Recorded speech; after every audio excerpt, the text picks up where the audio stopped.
Yeah, I mean, look, the parliament didn't have a lot of great options here today with this vote. They are in the midst, of course, of the Ukraine war, and this inclusion of gas in the taxonomy was incredibly unpopular. But here's the choice they faced. Because this is secondary legislation, all they could do was approve or reject it.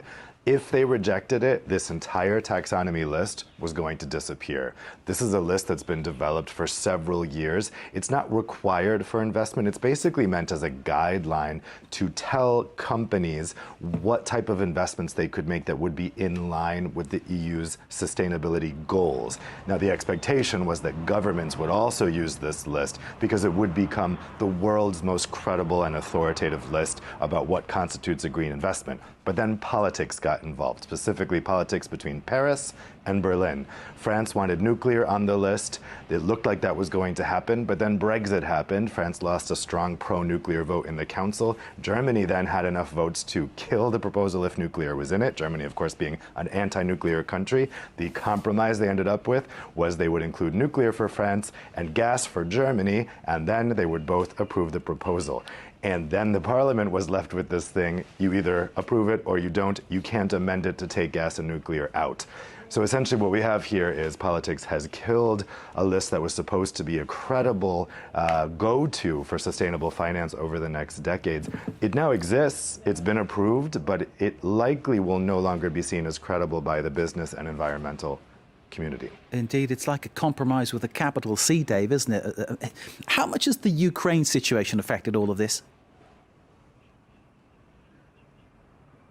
Well, actually, it was expected that this was going to sail through the parliament again, because they had this kind of Damocles sword hanging over their head saying, go ahead and kill the taxonomy list if you want to, but you'll never get another taxonomy list because France or Germany will veto it.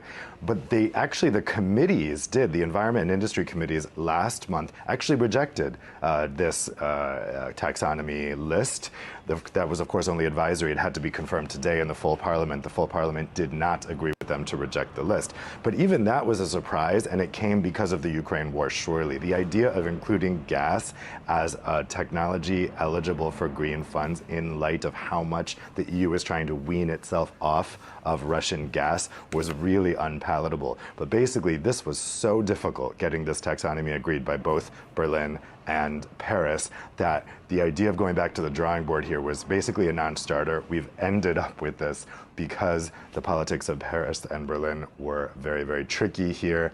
And when it comes to getting these types of very, very sensitive issues agreed, it could have taken another several years. So it's the list we've ended up with, even in the context of the Ukraine war, where we're trying to wean ourselves off of Russian gas. Dave, thank you for that explanation, and I'd like to congratulate you on picking that backdrop for this green story. It couldn't have been any better, could it? Fantastic setting there. Dave, thank you very much indeed. Dave Keating, our expert on all matters EU, Brussels, you name it. Dave is the man in the know. Thank you, sir, very much indeed. Let's turn now